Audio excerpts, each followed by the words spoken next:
everyone out there, thank you for tuning in to Keeping It Real with Reverend Sal G. You may have guessed that I am Reverend Sal G, and this is one of my closest and dearest brothers, Anthony Signorelli. And if you haven't guessed, we're both paisans, we're both Sicilian, and that's always a great thing when you get two Sicilian Christian brothers together. Anthony, how you doing? Thank you, Sal. Appreciate you having me on. Anthony, this has actually been a long time coming for me to have you on a podcast. I thought we would have a really great podcast talking about things. We go way back to almost the very beginning of me coming to Jesus Christ in faith. But before we get into that, I want to know a little bit about how you grew up. What was the environment that you grew up in? Well, I always say that I had a Leave It to Beaver kind of growing up. Wasn't that perfect, but pretty close. Parents loved each other. My mom went to church every week. My father did not, but my mom took us and my sister and my brothers to church every week. So I grew up in the Catholic Church. Went every single week, got confirmed and First Communion, all that stuff, and went religiously till I was about 16. Then I got a job and stopped going to church. So, much like you, I grew up Catholic, and you stopped at 16. I stopped at 16, but that was because my mom said I had to go to church until I received confirmation that, you know, that there's the sacraments with the Catholic faith. Were you under that kind of pressure too from your mom? I don't remember that pressure, but I did get confirmed. I mean, I do know I did that. So yeah, I don't remember that kind of pressure from her at all. Okay, so you grew up Catholic, you went religiously. During that time period, do you actually have a relationship with Jesus Christ? Did I? Yeah. I don't believe I did, no. So explain to me how, when you reflect on that time, what basically was that for you then? So as you know, in the Italian community, it's Catholic. So my grandparents were Catholic, my aunts and uncle, everybody's Catholic in my family. And we did church at midnight mass on Christmas Eve and the whole bit, right? So it was just something I did. I mean, we went to church with Mom every Sunday. That's all there was to it. And Dad never went. He was a believer to a point, but kind of the the guy that went on Christmas and Easter kind of thing. And so it was just part of life. We just went, and I didn't fight it. And I went to confession and the whole bit, and I knew Jesus existed, but he wasn't truly a part of my life. For me, it was, I guess I just didn't feel it in my heart as deep as I did when I truly finally accepted Christ.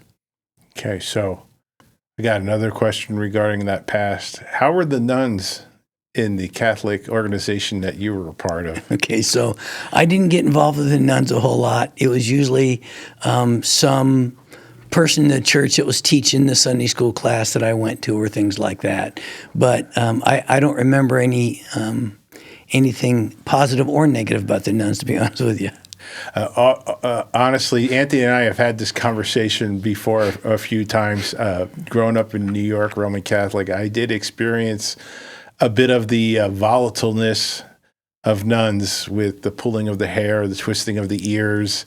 They used to have, back in the day, a ruler actually was a thick piece of wood with a heavy metal edge, and they would hit your knuckles and your hands with that. At least I did. You must have been bad because I never had that happen to me. Yeah, I was an unruly child. I mean, definitely I was an unruly child. But so you turn 16, you get this job. Now you've kind of created a little bit of distance with you and going to church. And what's going on in your life? What direction are you heading into now? So, again, I've never been too far to one side or the other. I've always been a pretty good guy in the sense of being a good child and a good young man, doing what I was supposed to do. But after I turned 16, I got a job and I was working Sundays, and so that was my out to not to go to church. And I just continued on my life and graduated from high school, went to college, then got a job, and met a lot of great people, and just did not live for Christ. I wasn't terrible. I didn't do a lot of bad stuff, but Christ was not part of my life at that time, from about 16 till about 32. So where are you living at this time during this part of your life, this journey? I was with my parents for probably till about, 20, 21, something like that. Moved out and got married at 27, I think I got married. And it was actually my ex-wife that after she got pregnant, because she grew up Baptist, she said, well, maybe we should go back to church and raise our son in the church, which I said, okay. I mean, it was no big deal to me. Fine. I mean, I knew Christ. I just never read the Bible. I never prayed. I call people like that cultural Christians. Yep. Just my word. But, they're Christians because that's how they grew up, but not because they're truly following Christ. And my son was born when I was 32, and some friends of ours who were going to, coincidentally, a Nazarene church in San Diego invited us to go to church one day with him because he was teaching in the Sunday school class, and we said, sure, we'll go. That day absolutely captured my ex-wife. I liked it too, but man, she just loved it. And so we started going on a regular basis. And we got connected, and we thought the pastor was talking directly to us that very first day. And so we got connected and joined Sunday school classes. And just before I moved to Tucson in 93, probably about 6 months before, we both got baptized. And then we had to say goodbye to that church and moved here.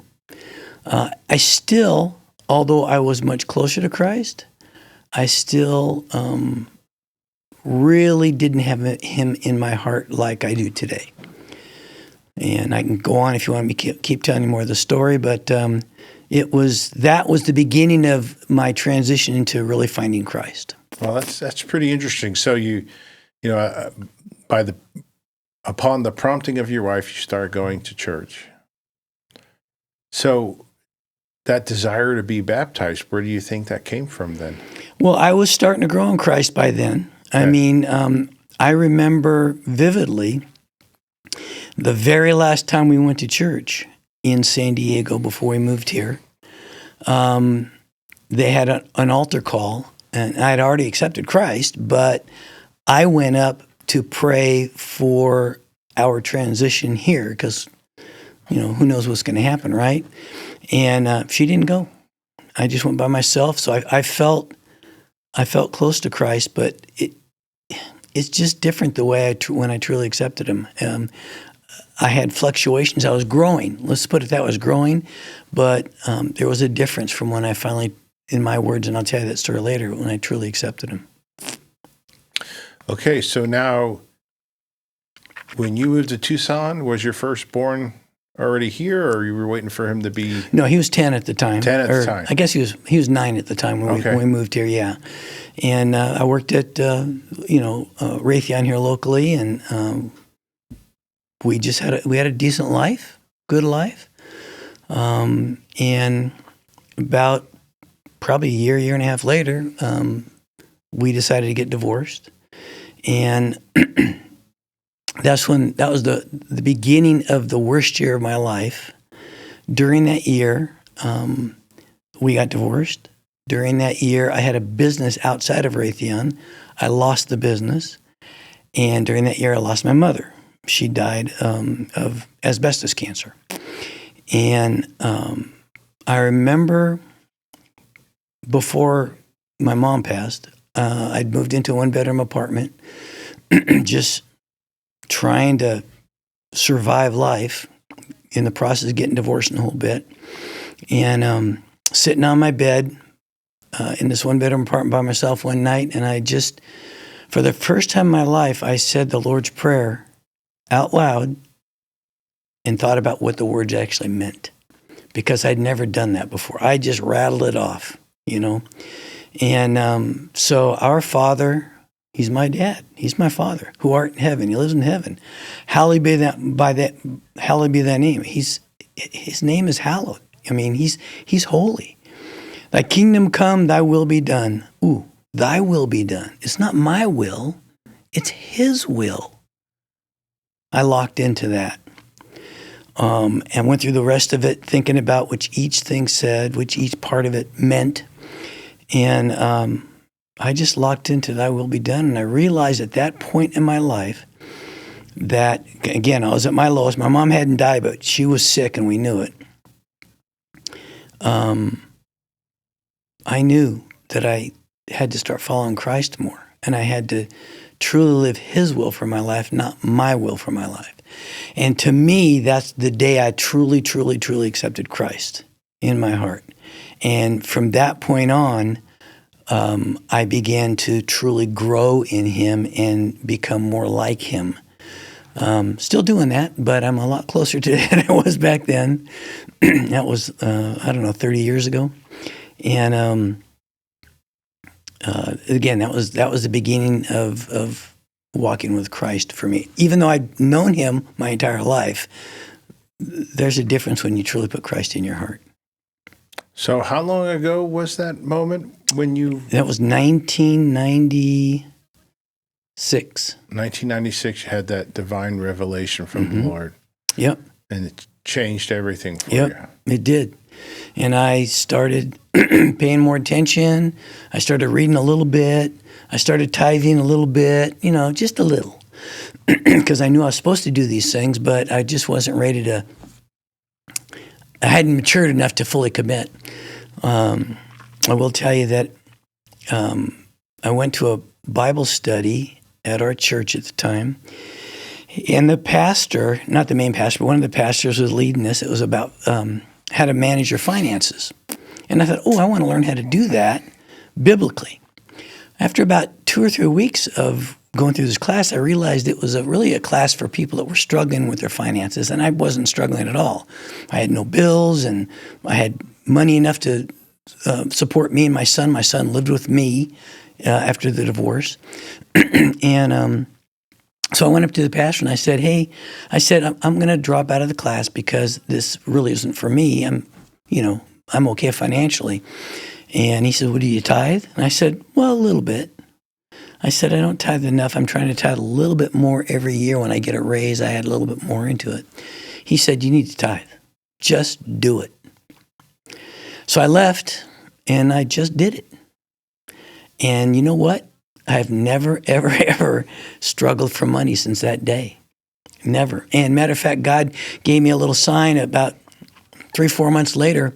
I got a check in the mail for $200 that I had no idea was coming. It was just a surprise $200. And to me, that was God saying, I got you. Don't worry about it. I'm going to take care of you. And my wife and I have been tithing ever since. And God has blessed us immeasurably. And I believe not because it's not money for money. Tithing is about showing God you're willing to trust him fully and completely, and then he'll bless you in many, many different ways. And from that time, it was like a year later is when I met my current wife, who's the blessing of my life. And that was a miracle in itself. And I believe that was because I showed God for a year that I was serious about trying to follow him the way he wants me to. And then I met her, and my life has just been an uphill climb ever since. So you're on this really great walk with the Lord. You're growing. You're connected. I'm assuming you're raising your son in the faith of Jesus Christ at that point as well. Yep, and her son. She had a son, and he moved out, and we were all going to church together. So wait a second. We haven't even got into how Diane gets into the picture. We got to back up a bit here. Well, that's a miracle in itself. So I'd been divorced for about 2 years at this point, and I decided it was time for me to start, maybe dating again. I decided to take a couple of years off. I got to get my act together first before I'm ready to get in another relationship. And one day I get these little 3x5 card advertisements in the mail, and I opened them up like I always did to see if there's anything special in there. And there was a card for a dating service. I thought, well, that looks interesting. I'm kind of ready to date. Online dating service. I saved that, threw it in the drawer. No big deal. I went on with my day, and it was about a month or two later, I opened the drawer up and went, hey, that card's still there. I wonder what that is. So I went online, and it was this was back in 97. This is 97. And so, no, 98, I'm sorry. Anyway, so I went online and I joined this online dating service, and you fill out the thing that says, shorter than average woman is what I'm looking for, non-smoker, Christian, children are okay, blah, blah, blah. And so I fill out my little box and I submitted it. And for about a month or two, I was, talking to different women here and there. Nothing, none of them impressed me at all. And then my wife responded. She lived in Massachusetts, and so I responded back. I said, "Hey, here's my," I said, "Here's my. You look interesting. Here's my box. Go check it out and see if you're interested." The only reason I responded to her, though, was because I decided I wanted a Christian woman in my life, and I was looking for something that said anything about religion or church or something. And she had this little cheesy 4-line ad that said, here's what she is, and blah, blah, blah, and she goes to church on Sunday. I thought, well, all right, well, that's good. She goes to church, I'll respond. Well, she responded back. That was on December the 7th, and I'll never forget it, 1998, excuse me. And so we started talking. Every week or two, we'd talk for, I say talk, email. It was all on email, back and forth. And after about a month, I kind of decided, well, she's kind of nice. I like her. And so we started emailing each other. I didn't know either one of us looked like. It was just all email. I think by the end of January, I think we talked on the phone once. And decided I liked her, so we started talking early February every day via email. She was 3 hours different than me, so I'd read her emails and respond to her every night. She'd read my emails and respond to me every morning. I couldn't wait to get home at night to see what she had to write. So March, I decided I loved her. I sent her an email with that. She responded back. We decided we needed to meet. By this time, I'd seen what she looked like, and I remember thinking, Lord, please, this woman, I really like her. Please don't make her 300 pounds with pop marks all over her face. Thank God she's a beautiful woman. And we decided to meet.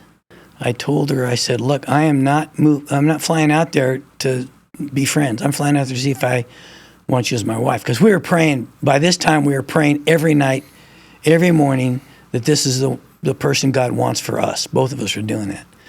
And we met, got engaged that week, and we were in each other's company before we got married for 11 days before we got married. Got married on September the 4th, and it's been 26 years. Best years of my life. So, I want to understand this correctly. You get on what is considered online dating at the time in 96? Before all the fancy stuff is out there. And you established and carried on a relationship with her via email daily for a certain amount of time without even knowing what she looked like? For about 2 months. Okay. And then during those 2 months, are you starting to establish a bond, a relationship with her in a way that grew into what it became? Yeah. I mean, the thing you have to have online, and thankfully we are both this way, is we are 100% honest with each other. And so, when you're online, all you have is communication. It's not like going to the movies on a date and you sit there, you don't talk, you watch the movie, and then you go. We just talked, as all we did was communicate back and forth. So, I was like, I like this gal. She's, I think, what God's bringing me. And So yeah, the bond was building, and we were telling each other everything. At one point, I'd shared. We're both very big believers on the other person knowing your whole history. Some people believe that happened before I met you. It's none of your business. I don't believe that at all. Neither does Diane, because what you were before me helped make you who you are today, right? And so there was one thing that she wasn't ready to tell me. And I knew it. She says, I've told you everything about my history. And I was Leave It to Beaver. She absolutely was not Leave It to Beaver. And I said, well, when you're ready, you tell me. But this relationship's not going any farther until I know what that big secret is. So after about, a couple of weeks, she finally decided to tell me. And I can't remember what it was, but all I can remember is laughing when she told me. I said, you've got to be kidding me. That's your big secret? I couldn't care less about that, whatever it was. And what that taught me was that, to her it was a big deal. And if I didn't insist she tell me, it might have been a big secret going into our marriage and maybe affected how she treated me or how she acted or what she did. I don't know. But because it was out there in the open, the weight was lifted off her shoulders, and now there was nothing to hide. And it's just so important that married couples share everything in their past. We're big on marriage. We do a lot of marriage work at our church and pre-married work at our church, and it's just important, and it was a big deal for me. So how long were you corresponding with her before you actually talked to her on the phone? What came first, talking to her on the phone or seeing what she looked like? Talking on the phone came first. She finally agreed to, I think she called me. She didn't want me having her phone number. And so we talked a couple times. First time we talked on the phone, 10 seconds of conversation, she goes, you have an accent. I said, I have an accent. She's from New England. I said, you have the accent. And that was funny. But we talked, and then we decided to share pictures. And her son had a scanner. I mean, scanners were a big deal back then. People didn't have scanners back then. But he had one because he was into IT. And a friend of mine at work had just bought a scanner. So we were able to get our pictures scanned in and send them to each other. That's when I was praying about what she looked like. And that probably happened early February. And, then all the secrets were gone about what we looked like and that kind of stuff. And again, I think it was March 14th, I'm pretty sure, that I sent her that email. So I've got every single email we ever sent each other. I was a very slow typer, so I used to print them out and look at them and respond to her email. And for whatever reason, thank God, I just threw them in my desk. And today I've got about a 3.5-inch binder of every single email we sent each other, from the very first one on December the 7th to the very last one the day before I flew out to meet her in person. So that's just amazing. So in February, you finally get to see what she looks like. Mm-hmm. You start to talk to her over the phone.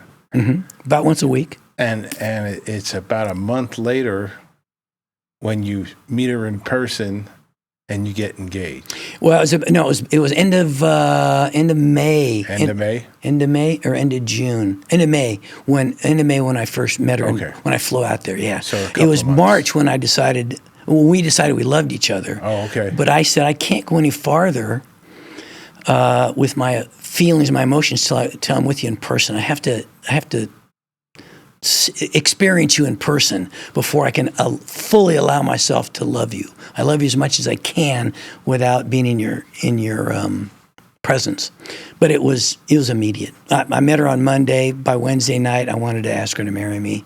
It was just that fast. And by Sunday, I did ask her. I wanted to ask her on Sunday. We're driving down the road on Wednesday morning. She's driving, and I'm talking about something. And back then, I was a lot more crass than I am today. And I said something really crass. And I said, oh, I'm sorry. Look, I didn't mean it that way. What I meant was, and she told me exactly what I was going to say. And I said, whoa, this is the woman for me. Right on. So yeah, I knew she was God's plan for me. And it's funny you should say that, because as you're telling this story, I'm thinking about how God set this up in a way for you and Diane so it would be a relationship blessed by him, that she would be a gift to you, and that it was done in a way where you could do it how God expects us to be with women and act with women and get to know women and then eventually marry them. Yeah, it was like I say, probably from middle of January until I asked her to marry me. We were both praying every day, asking God, is this the person for me? Because we both had feelings, right? But we weren't sure until March when I was really sure. But yeah, God, there's no question she's a gift from God, and he has orchestrated the whole thing. Her house, she had to move out here with her son, and she was able to do that. You know, a lot of ex-spouses wouldn't allow their kids to leave. She was able to do that. Her house sold for a lot more than she thought it was worth in a week. You know, God just had this whole thing planned, and it was sold and closed escrow, and it just all worked out perfectly. It just, you know, when God's there with you, everything just works out perfectly, and it did. It was just an amazing thing. There's no question God had her. She's God's gift to me. His best gift ever to me. Love my son, love my family, but my wife is the best gift I ever got from God. Amen to that. You know, something that, because of the distance of your relationship and the fact that you didn't really see each other till it got to the point where it was, I'm coming here to see if this is going to be something that winds up being a proposal, that sex never got into the equation here. It never muddied the works. It didn't cloud anything up for you. That's an interesting comment because it's true. Now, the week I was there, it could have, but it was only a week, but we were together the whole time. I mean, she was in her home and I had a hotel room. So, but we did not sleep together on purpose because we wanted to live God's will for our life and follow what God had to say. And we knew that was not appropriate before marriage. And so it wasn't easy, but we did it. And I believe God blessed us because of that. Absolutely. I believe that too. So unfortunately, society in today's day and age, it's out of control more so than ever, that sexual relations, multiple partners, having sex with different sex, same sex, and everything else in between, that has become socially acceptable in the norm. Right. And it's completely against how God wanted us to be.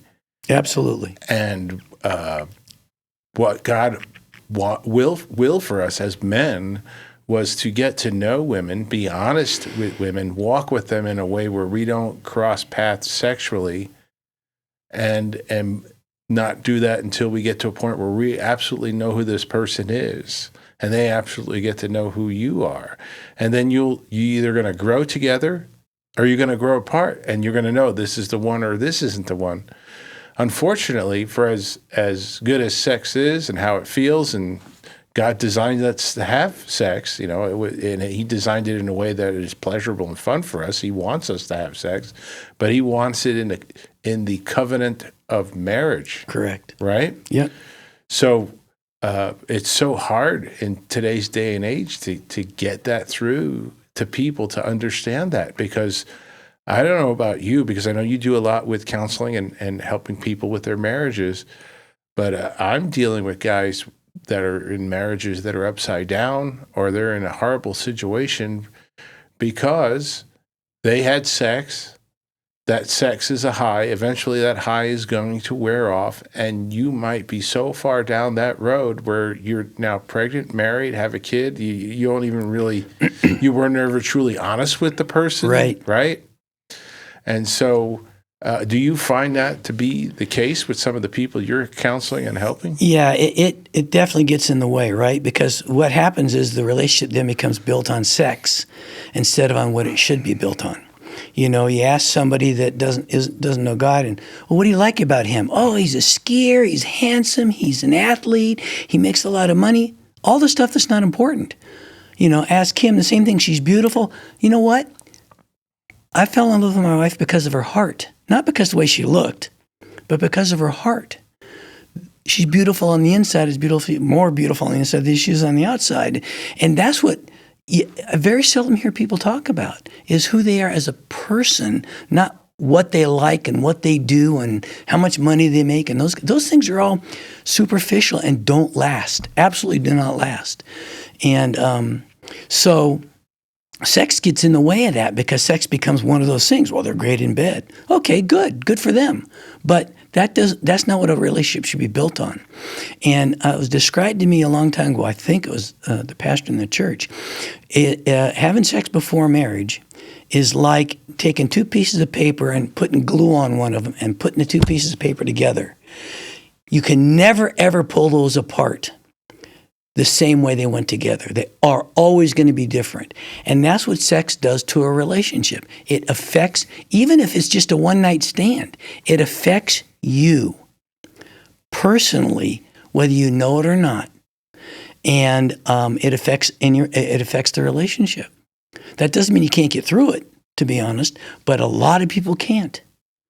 And it's just, God just will bless you over and over again if you do what he asks. We had a pre-married couple that actually lived together for a long time, broke up, and then decided they wanted to get back together again, but this time do it God's way. And although she lived in the same house with him when they got back together, they did not share a bedroom. And part of the covenant we do in this pre-married thing is you will not have sex again until you're married. And they did it. They were so serious about trying to follow God's will for their marriage and their lives that they committed to not, as hard as it was, they committed to not do that. And according to what they told us, we asked them all the time. We met with them eight different, over a 16-week period, 8 different times. And they said, no, we're good. And I really respect that they're giving their lives to God that much. You know, God honors that, no question about it. Absolutely. And and as we're talking here, I mean, realistically, it's just, before I came to Jesus Christ, I didn't follow any of those rules. Right. And unfortunately, if you talk to most believers and they're honest with you, they're going to tell you the same thing. Most of them didn't follow any of those rules. It has become a rare thing that a man and a woman get to know one another, walk in a way that doesn't include sex, and then wait till they get married. Exactly. Right? And boy, I tell you what, and this is the truth. If more people would do that instead of the other way around, there'd be much more healthier marriages. Agreed. Right? Even the individuals involved in the marriages would be in such a better place in their life. Oh, yeah. Totally agree. Totally agree. So, Anthony, we got to talk about how you wound up at the church that we all wound up together and how you got to meet my brother Joe. And yeah, so, excuse me, I was going to a different church before you and I met. Liked it there. It was a good church. Was in an adult Bible fellowship, a Sunday school class with a lot of our friends. And but after time, Diane and I decided that the church wasn't what we wanted to be. So we decided that we needed to change churches. And so we found OVCN and decided to start going there. But we had trouble leaving the Sunday school class because we loved everybody there. And by that time, I was going to the Sunday school classes men's Bible study with the leaders of that class and a bunch of other people. And I was really into it. And I asked them one day, I said, hey, guys, I'm changing churches. Can I stay? And they said, absolutely, you can stay. So thankfully, I was able to stay. Your brother, Joey, was part of that. So every week, Joey'd sit in the same chair, just like I sat in the same place. Everybody sat in the same place. You know how that works. There was probably 15 guys there every week, 10 to 15 guys. And I remember it was a wonderful wonderful Bible study.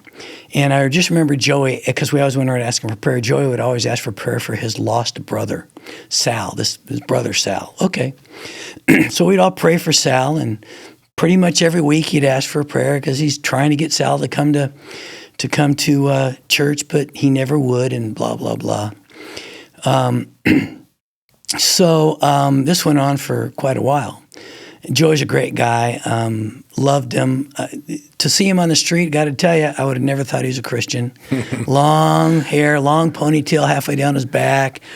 So I remember he had tattoos. I don't remember for sure, but great guy. Just loved him. Hey, this is Reverend Sal G, and I want to say thank you. You've made it halfway through the podcast, and I just want to give you a little heads up on our brand new website, Your Digital Revival. That's where my podcast is being broadcast from. You can connect deeper into our mission.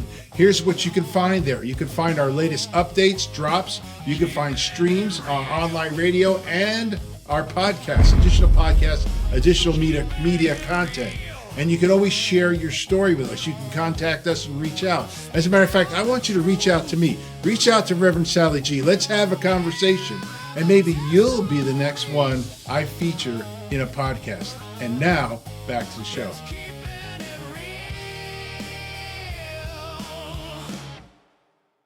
With Sal. And so when I got the word that Joey had passed away in a car accident with his new wife, and we all, prayed and just we struggled with that, obviously.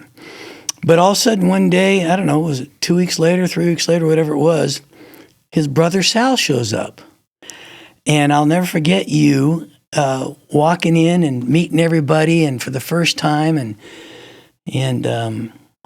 you walked over to me because I was sitting down, and he said, "Where does Joey sit?" "I want to sit where Joey sat. I want to live Joey's life for a while." I said, "Well, Joey sat in that chair right over there, so I'm going to sit there." And you participated in that Bible study, and you came every single week because you wanted to understand what Joey had that you didn't have. And that was the beginning. A lot went into it, obviously, but that was the beginning of our friendship and your growth in Christ. It was a very trying time for a number of reasons. I definitely was on the wrong side of the tracks, and due to a lifetime of poor decisions, I had eventually isolated myself completely from family, and Joey was the one I was closest to, and I was starting to isolate myself from him as well. And boy, I got to a point in life where I was like, okay, this I don't like this life anymore. I want to end this life. And then I thought, I can't do that because I got a daughter, and this daughter needs me, and we're in a mess. And if I leave, she's stuck in it by herself, and she was just a baby at the time. So I figured it can't get any worse. I'll tough it out.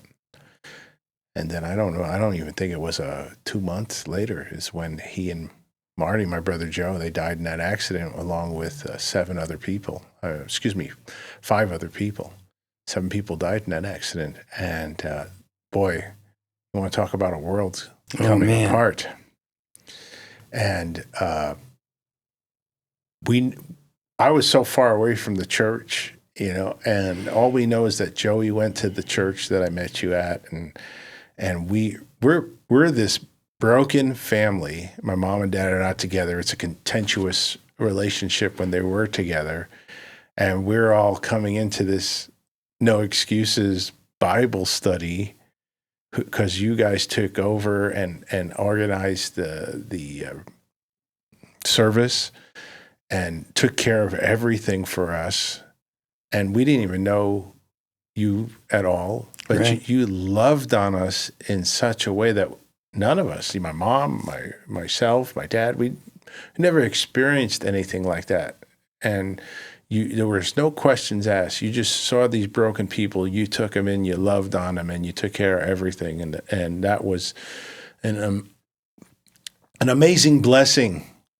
When I look back at that, how God acted in such compassion and love for us before we really accepted him, through you guys.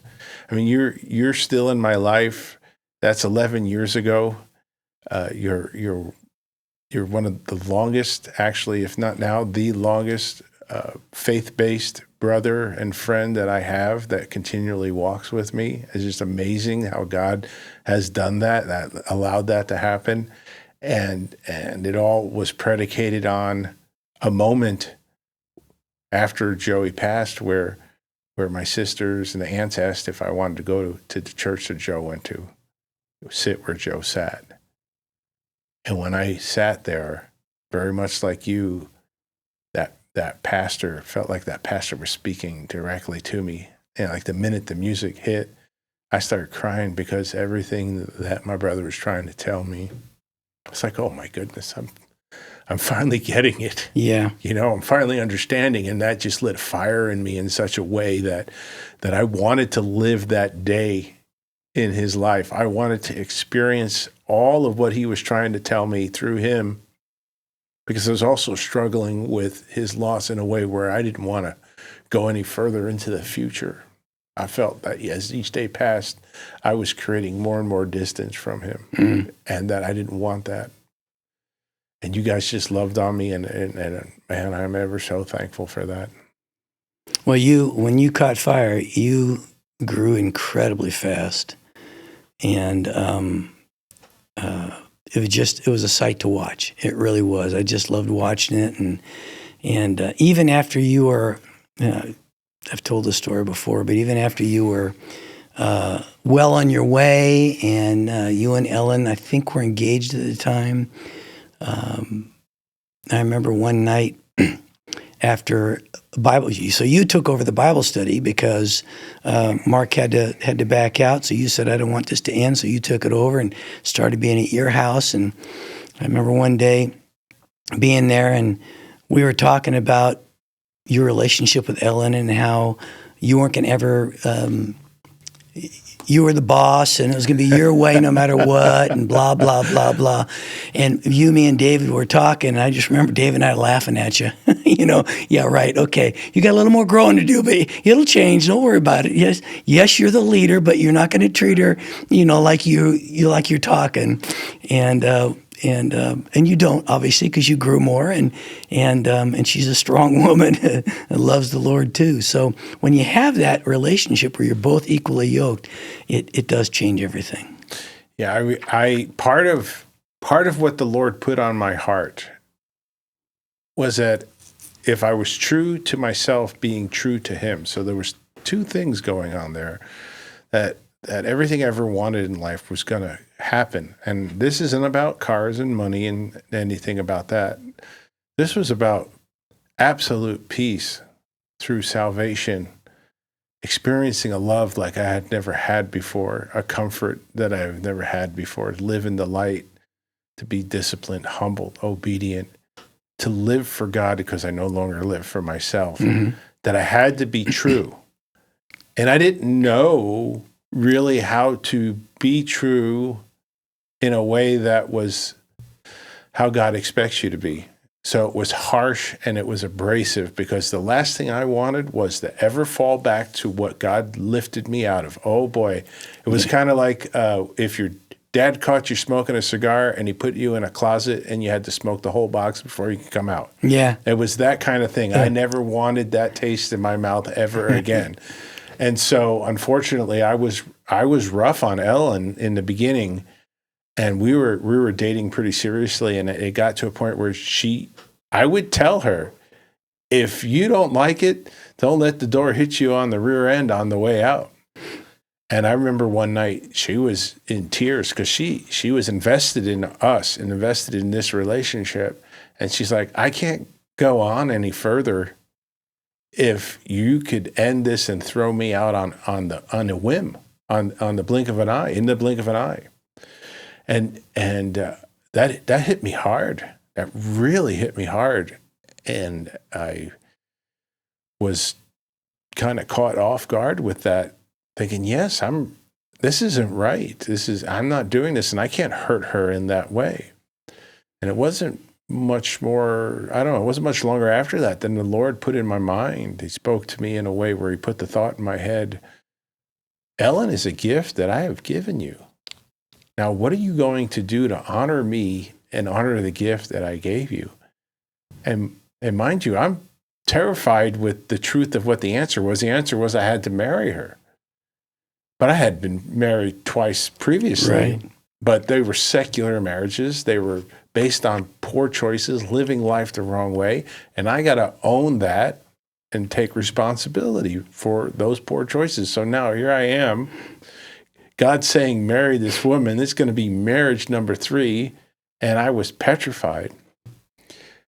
But the thing that God did with all that is I went to 3 people that were the closest to me at that time. And I said, God's telling me to marry Ellen, and I'm just scared and I don't know. And all 3 one was David, Mm-hmm. and a couple were from my past. And they saw the change. They saw the difference. They knew this was not like the others or any of the women I had dated. Right. And they said, yes, marry this woman. And I'll never forget when I told my mom, because my mom absolutely loved Ellen. She says, if you divorce this woman, I'm divorcing you. I never heard that story. Yep, she was she was like, that's it, I'm done with you. Because Ellen was just too good of a woman. Yeah. And they had established such a beautiful relationship.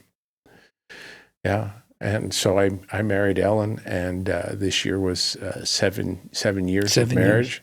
And when God basically put it on me to take it to the next level, we went to you and Diane and asked for you guys to counsel us and to help us with this before we got actually married. Yeah, and I remember that, and I do remember one time where you were struggling. Maybe it was 2 times, but you were struggling with some of the things that Diane and I said you had to change. So you were trying really hard to do what God wanted you to do, but you still had all those years of that history pulling you a different direction. But you listened, and Ellen had her input based on what we had to say, and you overcame those issues you had, and that's what God does for you. If you truly trust in God and lean on Him, then He'll help you to work through those issues you have. He really will. And it's just amazing. People don't understand it that don't know God. They think they know Him, but they don't. The percentage of Christians out there that are truly close to God is, I think, a lot smaller than people think. That's just my opinion. Again, cultural Christians don't understand what the changes that you had to make in your life to get where you are today. The changes I made in my life to get where I am today.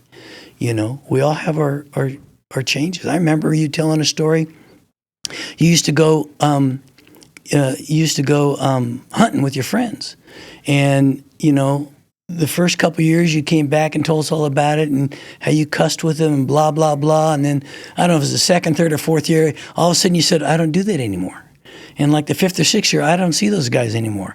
It's not that they're bad people. It's just that because we've changed who we are, we don't want to entangle ourselves with people that might pull us in the wrong direction.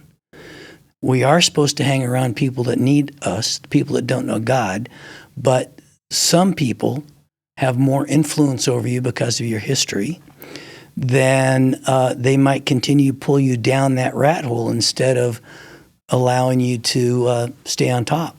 And I remember I don't know that you see anybody from your past anymore. If you do, it's very few of them, I think. Yeah, there's the circle I had prior to Jesus is gone.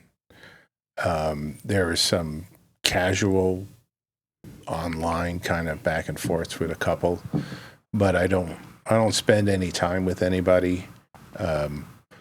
One relationship ended really badly, and it was predicated on on some actions and inability to do what I needed to do in a way that honored them. Mm-hmm. And it went bad. It went bad in such a way. And it was so soon after, in my mind's eye, after Joe's passing, essentially, that it broke me in a different way. But when I look back on that, God knew that that relationship was going to have a profound impact on me that would keep me from getting to where I needed to go and where he wanted me to be. And so he terminated that relationship. And even though after there were some attempts to mend it and a couple of times to get together, on my heart, it wasn't the same anymore. And I wasn't going to argue with this person. I didn't want to fight with him. I still love him, but we're going in two different directions. Yeah. You know, and I'll tell you what, that last time hunting with that group, and they're really good guys, yeah, good people, but good people don't go to heaven. Well, that's that's a good statement. So Christ wants us to love everybody. Love your neighbor as yourself. That is everybody, right? You love them. But that doesn't mean you approve of what they do or how they live their life or how they think. But you love them through that anyway. Just like, if my son did something really, really bad, I would be very angry with him and punish him. It doesn't mean I don't love him. It just means that I totally disagree with what he did. And when we do something wrong, God helps us to see that and turn from that wrong. And so there's a lot of people in the world that do things that I disagree with. And that doesn't mean if I ever met them, I wouldn't treat them with respect and love. And if they tried to push that thing on me, whatever that is, I would say, no, that's not who I am. And if you're going to continue to do that, then we can't hang out together. I'll accept you for who you are, but this is who I am. You love me for who I am, I love you for who you are, and we can hang out together. Otherwise, I can't have that negative in my life. I just think, God wants us to live his will for our life. And that means God didn't come to this, Jesus didn't come to the world to save the healthy. He came to save the sick, right?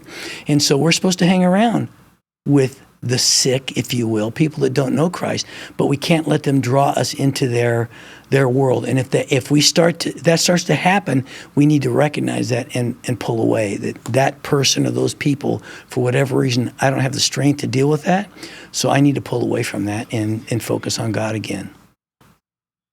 That's well said, Anthony. With regards to that, I mean, God calls us to love everybody. Yep.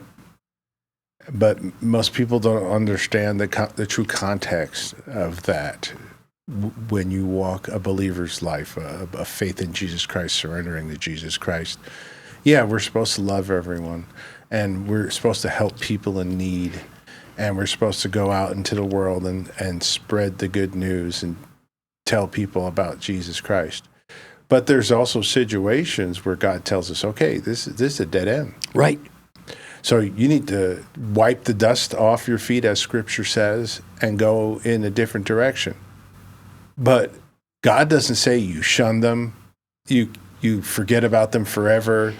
I use the metaphor of closing the door, but you don't lock it. God never says lock the door, because those people, whoever they may be that you come into connection with, or even people that were friends that before you came to Christ, there may come a time where you'll hook back up, or God puts them in front of you, and you need to be able to recognize, right? Exactly. If there's something different there, or this is the time, like the Holy Spirit will prompt you.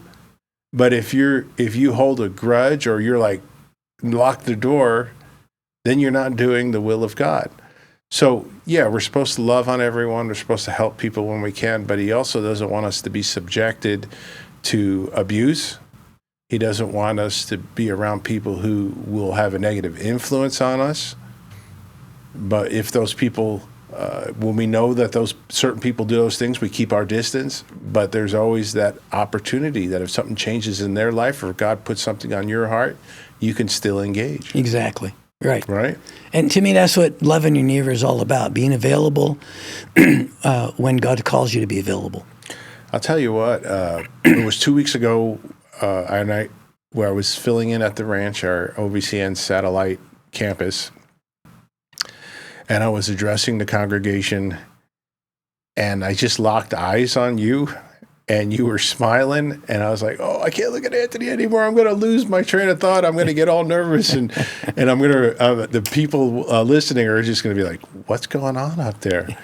But in that moment, it was like, even though it was very brief, I just saw us from the beginning. Oh, wow. And I just reflected in that moment. God gave me that reflection of the journey, and how important you were and still are in my life, and how thankful and how blessed I am to have you here, still walking this walk, getting to know your son, his wife, their children, and the beautiful relationship we have with Diane as well. It's just an amazing thing, and I'm so thankful for it. And in that moment, I mean, if I didn't look away, I would have started welling up, and they're like, oh, why is he crying? Well, that's awesome, and you're right. The things God has done in my life over the last 20 years is just amazing. And the friends I've met and our relationship, it's always been open and honest, and we've done this walk together along with other men Yep. that have come in and left our Bible study. This Bible study has been going on for, 10 years at least, right? About 10 years since I took over. Yeah. And I owe it to you that I'm at OVCN. Even that was God in working through you. But when we were at the previous church, we were struggling with certain things.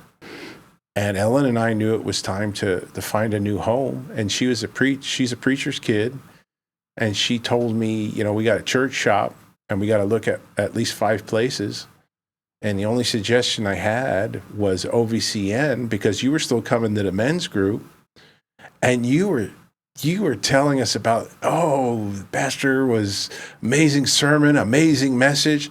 And every week you were lit up. There was a glow on you every time you spoke about that message you got on Sunday. And I was like, wow, I want that. Yeah. I want that. We need that. But I do remember some of the conversation, because you would express like, hey, because most of us were still going to the other church. If you're this unhappy, try this place, And I don't remember who it was, but someone said something about Craig, the message might be good, but Craig cries too much.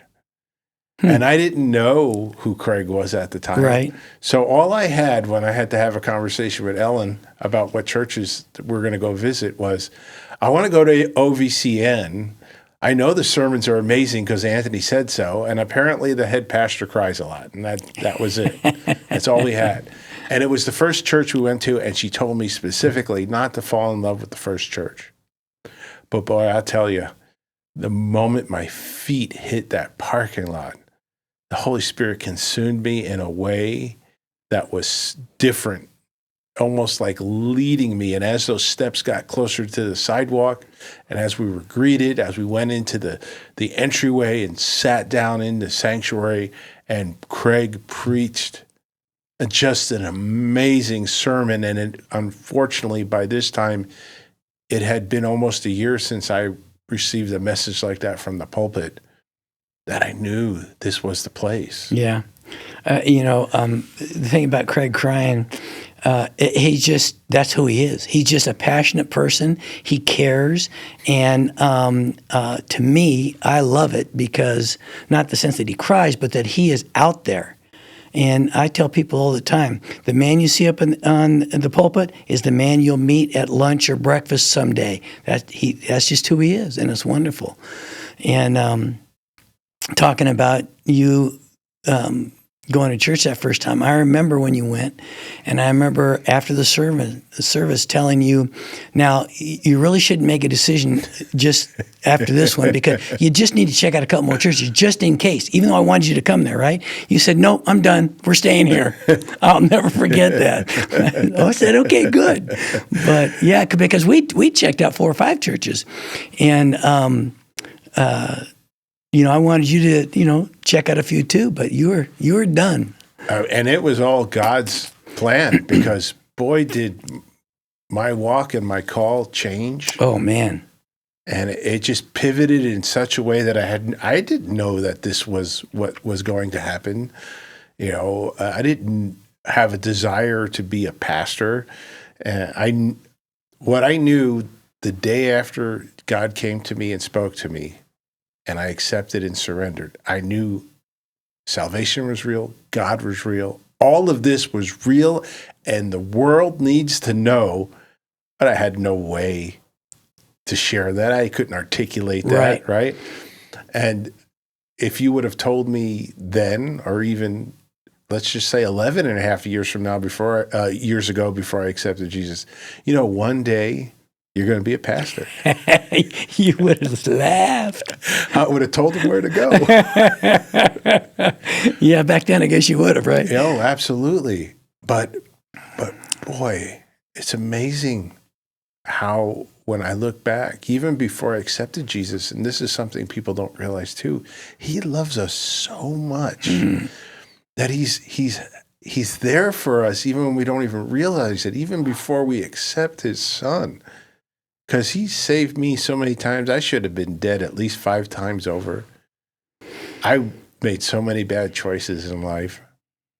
But then to get to that point where he knew I had to be, to make that revelation, and then he was like, okay, now I've got you, and you're willing to let me take you, and now we're going to go here, and we're going to go where you never thought you were ever going to go. If you think it's good now, just wait 5 years, right? Or whatever it is. So how long, I don't even know this, how long after you came to OVCN the first time did you decide that you wanted to be a pastor? Well, it happened in stages now that I look back at it. So Elle and I were attending the church maybe a month and a half or so, where I wanted to have a sit down with Craig. And I was like, Craig, I'm here to go to work. You need to put me to work for your church. I'm not here to take. I'm here to give. Mm-hmm. And it wasn't much longer after that conversation that Pastor Chris reached out to me and said, hey, listen, I want to offer you the men's ministry leadership role. I want you to think about it. And I did. I prayed, and I wanted to say yes right away, but I still prayed on it, talked to Ellen about it, and I said yes. So it started with that. So there was still no desire to be a pastor. It was just doing this call. But after a month and a half, you knew you needed to get involved in the church and be more involved. Absolutely, and that never died. It just continued to grow. And then maybe 2 years, it was right after COVID. It was we had created a new ministry that they asked me to lead. Right. Help your neighbor, to help people who were in bad shape because of COVID. And we were coming out of that. COVID was coming out, and I went to Ellen. I said, God's telling me to be a pastor. And she said, well, we need second affirmation. And what transpired was a week before I told Ellen that I think God's calling me to be a pastor, is I sent an email to Pastor Chris, and I said, look, I have more time to do more things. So if there's an area where you think you could use me, I'm there. Okay. So that email sent out. Tell Ellen, I mean, maybe 5-6 days after that, God's calling me to be a pastor. She says, we need affirmation, a second affirmation. I said, okay. The next day, Chris answered that email. Yeah. And he said, you should really consider full-time ministry. I'd never heard this story. Yeah. That's awesome. And I went to Ellen. I was like, is this it? Is this it? Because I was so excited. Oh, right? man. And she's like, yep. And when we talk about the past and this journey, and she, being a preacher's kid, she never wanted to be involved with anyone who was going to be a pastor. Right. But because she grew up and she knew how it was and how difficult it can be. But she said to me, there was a point before I even knew that Lord put on her heart that I was called to be a pastor, and that she was going to support that and love me still and do this together, because this is what God was calling That's awesome. our life to be. That's awesome. So, but she was being wise to still, even though she felt that, to say we need a second affirmation. And that's wisdom, just to make sure that she knew that's what it was going to be, but you needed to know, right? And so you got that second affirmation right away, and she was along for the ride then. Yeah, and so I started that journey, and I'm in year 3 of officially being a pastor and working full-time at OVCN, and it has been the absolute best thing, best experience, because everything in my walk, a byproduct of being obedient and humble and disciplined and honoring God, everything in my life, everything that's good, that's great, all the support I get through trials and tribulations, that's all because of my relationship with the Lord. Yeah. The beautiful people he's brought into my life, the relationships that I have, the call to be a leader that he has me doing, all of it's because of the Lord. None of it's because of me. You know, I'm not worthy. I'm not qualified. I'm just trying to be obedient and I'm thankful. And I don't think a lot of people, they pray, they have their quiet time, they read scripture, but we have so much to be thankful for. How often are we thanking God? We can thank God every day. Yeah, exactly.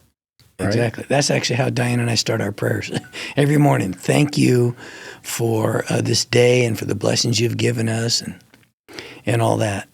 So, you're right. You got to be thankful, and you just think you have such an incredible testimony that different than mine, because I never had a lot of problems. I went through my tough times in life, but never had a lot of problems like you did. And so people will listen to you that are struggling in their life and say, well, if it can happen to you, if you can go from where you were ready to take your life to where you are today, then I can do it too. And that's just a powerful, powerful testimony. Well, thank you. I mean, we call this podcast Keeping It Real. And the reason why is I decided to call it Keeping It Real is because I lived a secular life for 45 years.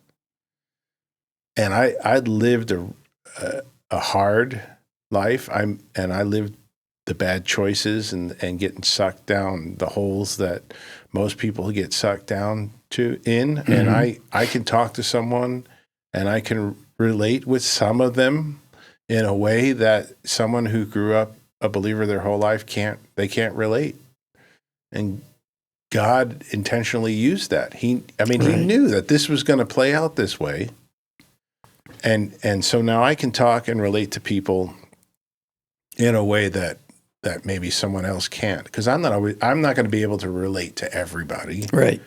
But my story is relatable on a certain level to non-believers living a life without God. Right. That I can say, oh yeah, well, I was this, I did that, I did this, and this is how things change. Right. This is real. I mean, the thing that still is amazingly exciting and deeply connective to me is that moment of that it all became real. Because in Catholicism, when I went to Catholic church, it was obligation, so there was no relationship, right, ever.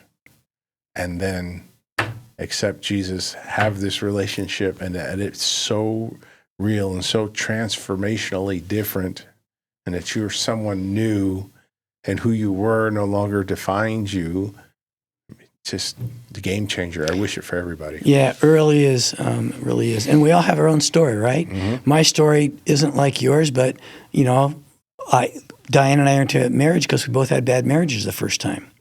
And so to us, we have that story to tell, and we can help people that are struggling in marriage or trying to want to get married. And so we all have pieces of our life that God has taken us through to be able to share with others, to help them, whether they're believers or they're not believers. It doesn't matter. Our responsibility is to help others any way we can, right? And if it's sharing a story to help them through a tough time, they might listen to me about marriage more than they'll listen to someone that's been married since they were a teenager, right? Because they don't understand where I do, just like the things you've been through. Absolutely. And that's what God does, you know. He puts us through things not only to refine us, but then to help, to allow us then to help others with our struggles. Absolutely. Well, Anthony, our time has come to an end today. Thank you so much for being a part of this. I'd love to do a future podcast with you and Diane, and we can have Ellen too. Oh, that'd be great. I'd love to do that. And we can have a table discussion. Okay. So we'll put that on the books into the future there. Okay. But thank you again. Well, thanks for having me. I really appreciate it. It's been wonderful, Sal. Thank you. All right. Love you, my brother. You too. All right. Hey, thanks for checking out Keeping It Real with Reverend Sal G. Make sure to follow us on all the different platforms for more great content.